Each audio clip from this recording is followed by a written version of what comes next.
Hello, Tina and Maja. How are you doing? Hi, we're fine. Thanks. How are you, Asaf? I'm well. I'm well. Let's wave to the camera a little bit. So yeah, so nice to see you. It's been a long time, and I think we met first in the ITB. I'm not sure if it was 2 years ago, maybe, or something like that.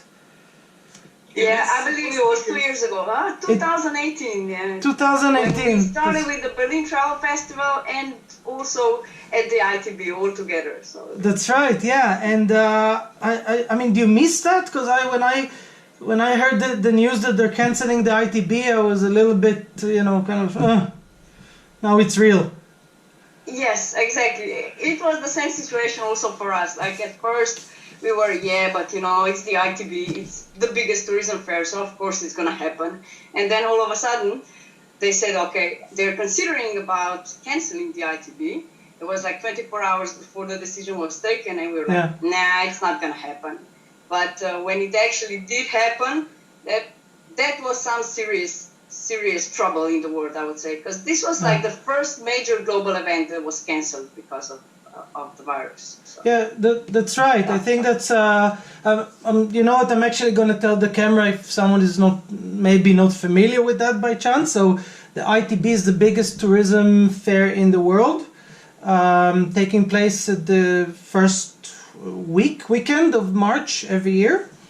And yeah, I think you're absolutely right. Once it was cancelled, it was kind of a sign that we're in real trouble, so to speak, right? So that's absolutely correct. So the reason I wanted to speak to Tina and Maja today is that because you're doing something really special. So maybe you can tell me a little bit about your work, your project, introduce it a little bit.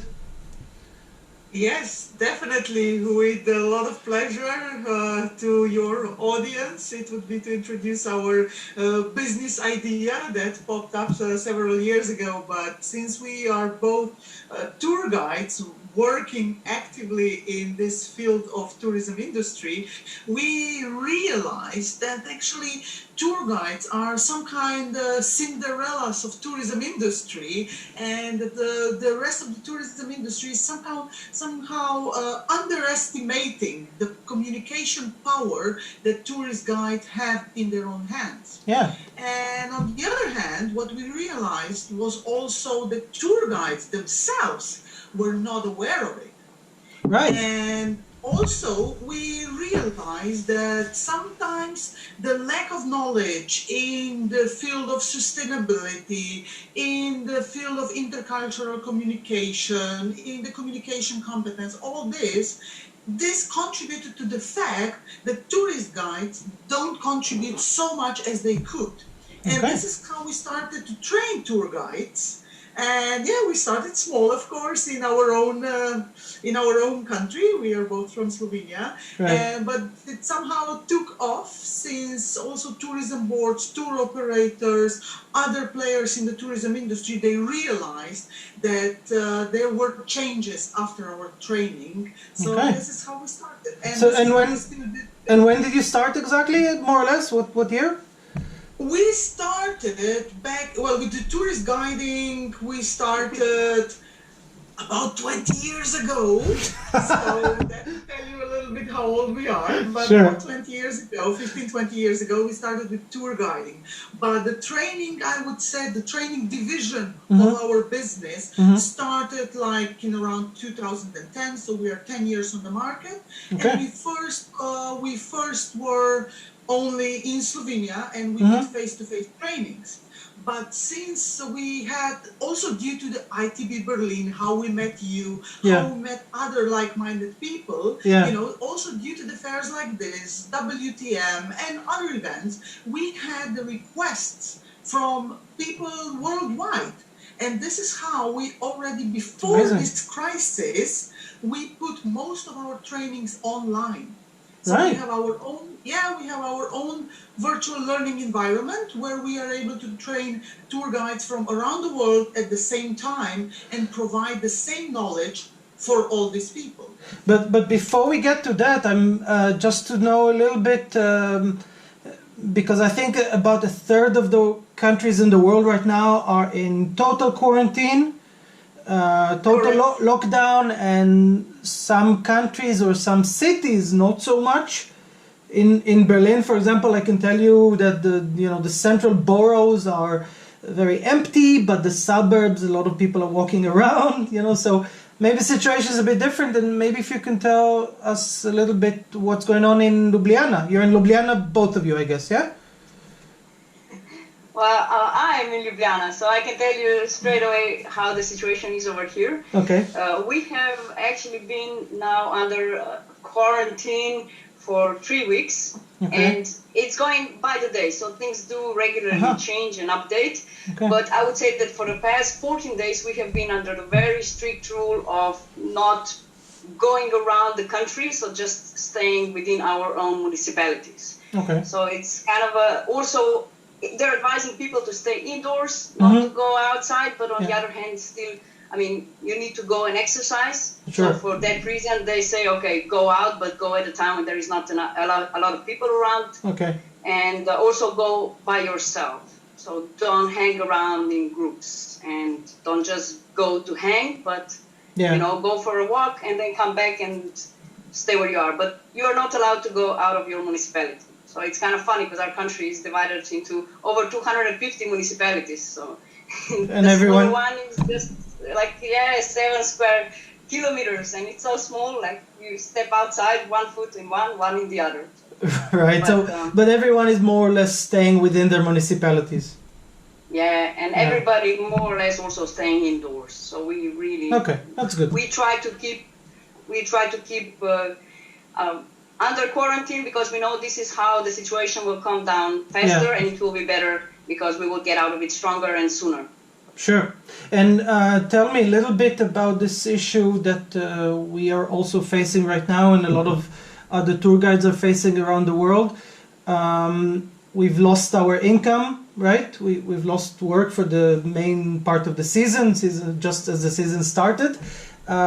What about tour guides in Slovenia? Do people receive any support? Is there any policy for freelancers or something like that from the government?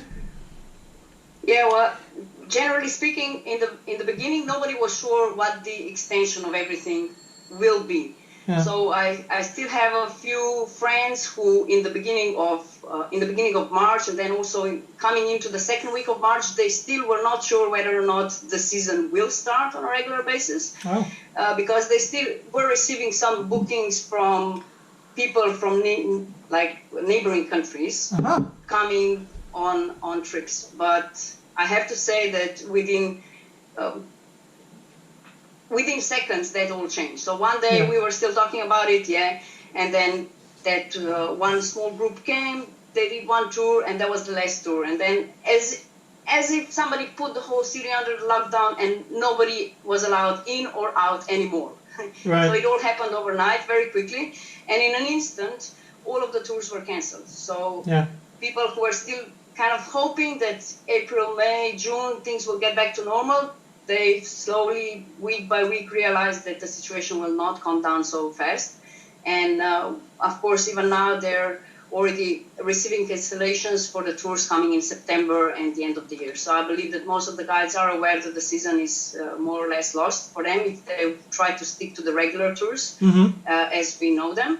But on the other hand, here, if you're a tour guide, most of the tour guides are the freelancers, as you pointed out. And being a freelancer, it means that you still have to pay the taxes. And if you don't work, you don't receive any income. So basically, you are now dependent on the country, on the government to receive some kind of support for your work. So the government did issue a bailout for our economy, for the freelancers. There is a package that was approved.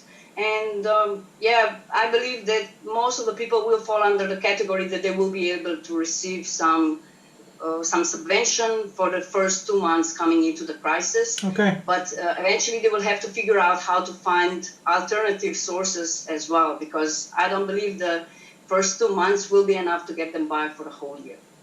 I think that's true because for me, as you know, as we all are, we make our money mostly in the summer, and that's supposed to last in the winter. So in my in my thinking, kind of long term, of course, if we lose the income of this summer, even if the crisis will come to an end in October, we have a problem for the next year, right? So that's yeah. I think that's maybe an issue of how the governments will deal with us, the freelancers, and the tour guides. But you've yeah, Asaf, this is why I believe it is very important also for guides to try to we have to go out and try to find some alternative sources now. I mean, we have to try to invest our time into education, into training. We try to maybe, okay, this was not the way to go, but maybe we have to find an alternative way of how we could maybe still stay in the game. I mean, there is a lot going on in the field of virtual experiences now, so I think that this would be a great option. So maybe maybe let's divide it into short term and long term. Now I would say we're within the bracket of short term for the tour guides, because like everyone in the world, we're not really sure what's going on, and you, like you said it yourself, there's something new coming every day.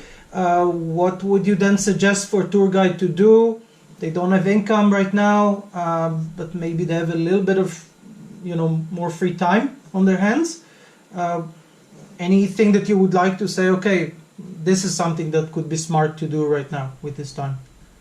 Yeah, definitely. I think it's a very good suggestion that you suggested that you divide in short term and long term. Because we are looking everything from the point of perspective of us tour guides. That's definitely the case. Yeah. But tour guides are part of the wider tourism industry. That's right. It's not only tour guides who are affected, it's the whole tourism industry who is affected. Yeah. And if we tour guides are able to contribute to recovery of the whole tourism industry, then this is how we can all win in long term. And coming to your question, so what we could do short term to make some money, as you pointed out, in the summertime or in the peak season, because peak season is different all over the world, right? In the peak season, we need to make money also for the low season and for the shoulder season. Yeah. What we try to tell our guides who are coming to ask us what they can do and how can they really earn some money, we say, first of all, invest in your education right now because the world is changing. Yeah. Also, the world after this will not be the same as it was before, so the tour guides will need new skills, they will need new knowledge to be able to actually participate in the new tourism, I would say, because the tourism will change. It will change forever. It will not be for the first time, it will not be for the last time. So in short term, I would say get new skills, get new knowledge, and have your eyes and ears open to see what's going on so you will be able to adjust. For example, virtual tourism. Yeah, exactly. So I was actually right. So I was going to ask if you're talking about adjusting to the world because of the way the world would have changed anyway, or because tourism will be different after the corona. It's both. It's both. Okay. You are right in both ways because the thing is, I think the corona crisis only pushed us to go a little bit faster into this direction because economical and society changes actually were going already before the crisis in the direction of virtual tourism. Right. For different reasons. It's not only the reason of corona crisis, it only accelerated this process to the highest level possible. So this is why the tourism industry is a little bit in shock. But virtual tourism was already taking off before the whole crisis. Now it's becoming a reality. For example, this week, Airbnb launched online experiences and tour guides, they can contribute. They need to be the first one who are offering experiences there and they can make money. So this is already, again, short-term solution to become an income. And, if you are able to sell your experiences $20 an hour, and if you have 10 people every day, that's already something, I would say. Absolutely. But here, the problem that we see and the problem that we try to solve day to day, that's what keeps us busy at the moment, day and night, Yeah. is tourist guides to be able to participate in this new reality, in this new virtual tourism experiences. They need different set of skills and different knowledge. And you offer that now. That's because you've been saying you're actually a little bit busy right now, right? So that's a good thing, first of all. But maybe then you can tell me also about your business. You said that you've gone offering the product virtually, because some people are, I guess, working in Africa or in Thailand, right? You help people Yes. from all over the world. But what kind of products do you offer now? Or I don't know, maybe if there's no difference because it's virtual anyway. What are your clients? What kind of assistance are they getting now? Yes, of course. We reacted very fast in these times because we really like to help guides. That's how we started 10 years ago already. Yeah. But of course now the new demand on the market, that brought us to launching a completely new product. What you were referring to and saying that we already offer our product online, that's very correct, because our main product is training tour guides. Right. And we brought that product online already before because, first of all, we wanted to be more sustainable. We didn't want people to travel just to attend our training, or we didn't want to fly to attend trainings and to give trainings. That's why we did it. But now we are offering a new training. It's a training for tour guides to have this set of skills and knowledge that we are mentioning, to go online and offer tours and experiences online, which we think is very important exactly because of the reasons that you pointed out. They need short-term support to have some income also this summer or right now, to be able to keep on going until next year. So basically our main product at the moment that keeps us busy, and we really have a good feedback from our tour guides. We have every Monday we start with a week-long training, which is delivered completely online, to get the full set of skills how you can keep on going being tour guide, but do it online. That's our main product at the moment, and we are offering it at a very, I would say, affordable price, because we really want tour guides to survive the crisis. Yeah, absolutely. Well, that's wonderful. I mean, I have more questions, but actually I wanted to keep the this video to the main stuff today. But hopefully you will stay healthy and safe, and we maybe can do a follow-up conversation like that in, I don't know, in a month time or more, and we all know a little bit more, and maybe I'm kind of trying to think of wishes for everyone, for all our colleagues for the future. What would you say, like a good kind of summary greeting? Like a wrap up. A wrap up, yeah, for the near future. Wrap up. I would say the wrap up is the message that we try to share now with guides community and tourism industry in general. The essence of traveling is not to move from place to place. The essence of traveling is to share culture, is to create meaningful connections, right? And this is what we can still keep on doing, being connected virtually. That's our main message. That sounds wonderful. I totally agree. So thank you so much for talking to me today. It's nice. It's a pleasure. It's nice to see you even without ITB. I mean, I would have loved to see you in the ITB again, but maybe hopefully next year. Stay safe and healthy and busy. So thank you. Thanks very much. Stay in touch in the virtual world. Exactly. We're in a good time. Thank you very much, and stay healthy, stay safe also to all the audience. Thank you very much. Take care. Bye. Bye-bye. Bye. Bye-bye.